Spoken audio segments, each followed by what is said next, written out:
Damos inicio. Saludamos en primer lugar a la señora María Fernanda Soto, que nos está acompañando de forma telemática y que nos viene a hablar hoy día sobre mujeres y disidencias, avances y retrocesos. Señora María Fernanda, muy bienvenida. Tiene la palabra.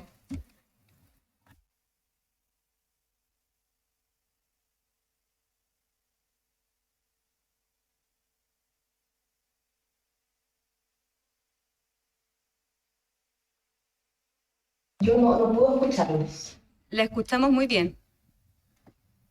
No nos puede escuchar así. Ya.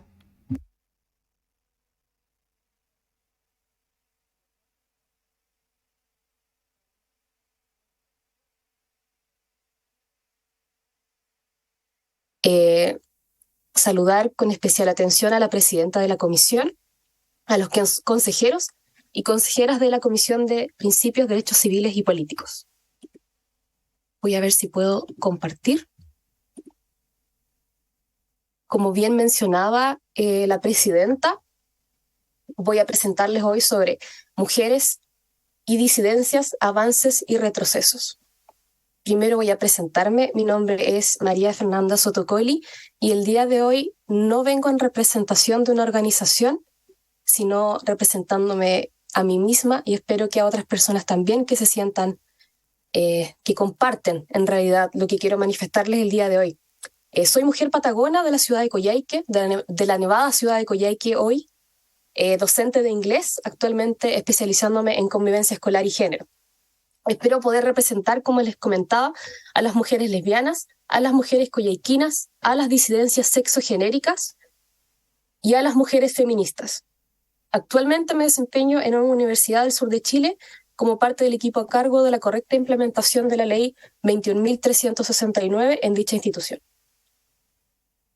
Las modificaciones que quiero presentarles el día de hoy buscan reconocer y proteger a la diversidad existente en nuestro país desde la primera infancia. Cuando uno habla de disidencias y habla de mujeres, sinceramente el término son súper amplios lo que podemos abarcar con estas dos temáticas que se entrecruzan también. Entonces, mientras pensaba que tengo 10 minutos para poder presentar y tengo la oportunidad de presentar frente a ustedes, estuve pensando cómo acotar un poco más mi tiempo y llegué a la conclusión de que cuando hablamos en realidad de reconocer a las disidencias sexogenéricas y a las mujeres, hablamos de un reconocimiento y una defensa con especial énfasis a las infancias. Es por ello que creo que modificar las siguientes normas, 100% hablándoles desde mi punto de vista, ayudaría a evitar que niñas, mujeres e infancias disidentes y personas adultas disidentes también vean mermados sus derechos por arbitrariedades al momento de interpretar las leyes, tratados vigentes y este mismo anteproyecto. Yo considero que este anteproyecto es el punto de partida para consagrar los derechos de las mujeres y de las disidencias que somos parte de la sociedad actualmente, pero que muchas veces nos vemos invisibilizadas. Es por ello que como primer modificación propongo cambiar del artículo 3 a la siguiente redacción. Las familias son el núcleo fundamental de la sociedad. Es deber del Estado y de la sociedad dar protección a ellas y propender su fortalecimiento. Agregué un segundo inciso que indica: las familias son diversas en su conformación y composición y son reconocidas por la Constitución en todas sus formas. ¿Por qué esta norma y por qué esta modificación? Actualmente nuestro país cuenta con familias de diversa naturaleza y estructura, esto no solamente limitado a las familias que son conformadas por diversidades sexogenéricas.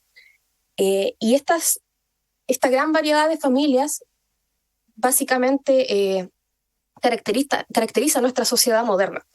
Desde hace 10 años, estudios como la encuesta CACEN y también estudios de académicas y académicos de distintas universidades de nuestro país dan a conocer que hoy en día la sociedad busca la convivencia, pero no el matrimonio, y que las familias son especialmente transversal en su composición de edades. Como les comentaba, esto no es un fenómeno nuevo, ya que estas informaciones vienen dando dándose a conocer por investigadoras e investigadores desde hace más de una década. Si bien la sociedad ha demostrado esta transformación, el reconocimiento de las diversas formas de familia, el no reconocimiento, digo, de las diversas formas de familia se ha traducido en discriminación y desprotección de estas unidades familiares. El reconocer la diversidad reconoce la existencia de familias donde personas jóvenes son cuidadoras de personas mayores o personas en situación de discapacidad. Reconoce vínculos formales entre personas del mismo sexo, con hijos o sin hijos. Reconoce a personas mayores que crían a sus nietos y nietas, sobrinos y sobrinas. Reconoce también a las familias con un padre ausente, donde la madre es quien está a cargo de sus hijos e hijas, y además de reconocerlas, protege a estas familias bajo el principio de igualdad. Este reconocimiento amplía el concepto más allá de la familia nuclear heterosexual y permite el fortalecimiento de las demás estructuras ya presentes en nuestro país desde hace más de 20 años. Un segundo artículo considero que es importante revisar, y para ello propongo agregar al artículo 14: la Constitución reconoce y asegura que el interés superior de niños, niñas y adolescentes y las condiciones para crecer y desarrollarse en su familia de manera íntegra, libre de violencia y discriminación. Después agregué una segunda parte, un segundo inciso, que indica que la ley establecerá sistemas de protección integral a niños, niñas y adolescentes para el resguardo y la promoción de sus derechos. ¿Por qué propongo estas modificaciones?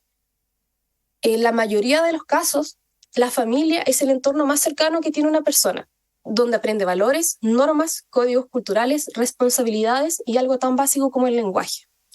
Si bien las familias son las instituciones y son las estructuras que deben proteger a las infancias y las adolescencias, para infancias disidentes, muchas niñas y niños, este no es el caso.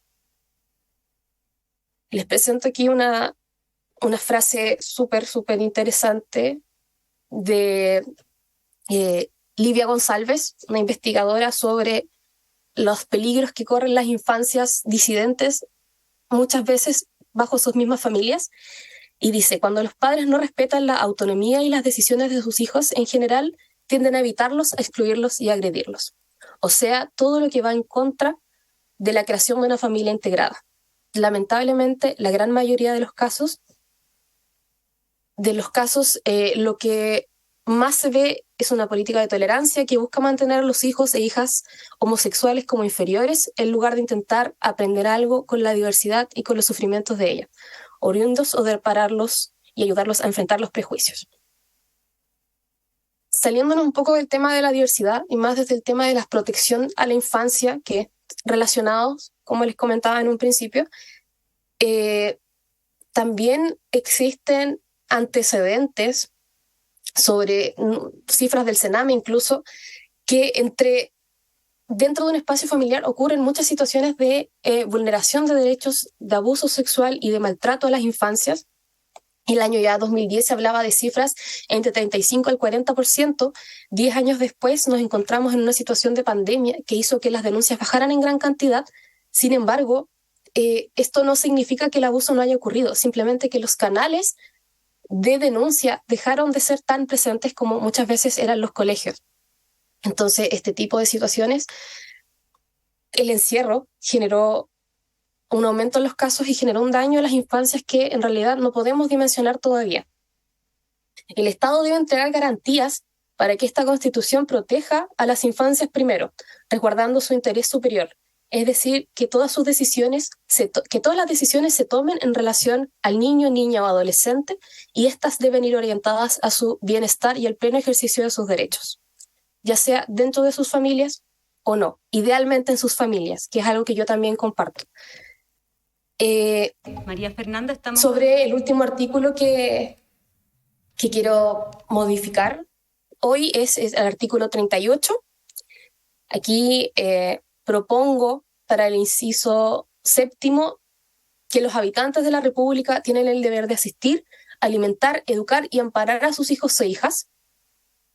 Por su parte, tienen el deber de asistir padres, madres y ascendientes siempre y cuando no haya existido perjuicio por parte de estas personas al desarrollo de los derechos del hijo o hija. Y para el inciso octavo, toda persona, institución o grupo debe velar por el respeto a la dignidad de los niños, niñas y adolescentes. La justificación para esta norma, para partir de como una justificación un poco más lingüística.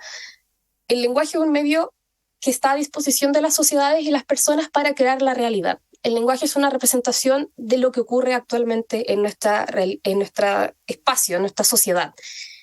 Y otra idea también que quiero presentarles es que el lenguaje en sí puede no ser patriarcal, pero sí las formas en las que este lenguaje se utiliza. Estas dos ideas pueden existir en correlación, y con ellas quiero decir que la sociedad puede elegir utilizar un lenguaje sexista que invisibiliza a las mujeres y a las niñas.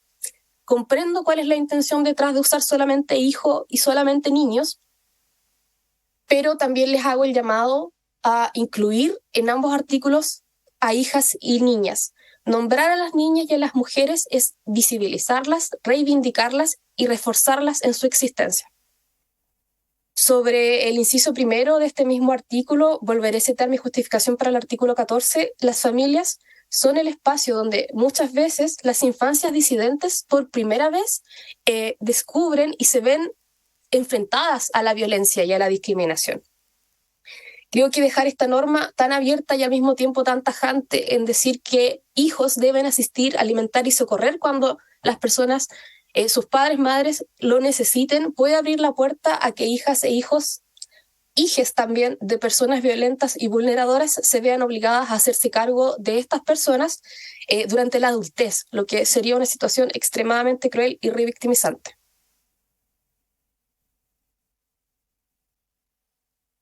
María Fernanda. Nuevamente mencionar que las infancias disidentes tienen vivencias distintas a las infancias heterosexuales.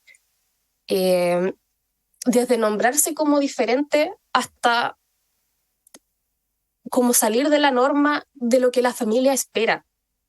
Puede ser incluso menospreciado por algún familiar por su orientación de género, o sea, su identidad de género u orientación sexual. ¿Puedo seguir bajando?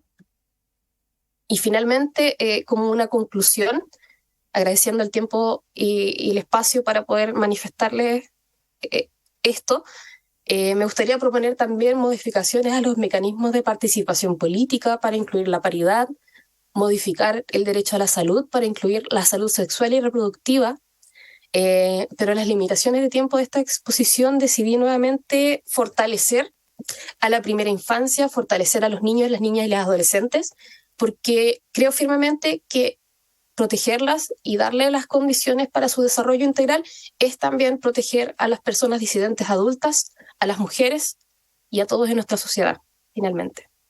Muchas gracias. Muchas gracias, María Fernanda, por la importante exposición que acabas de realizar y también por la iniciativa de exponer no como organización social, sino desde tu punto de perspectiva.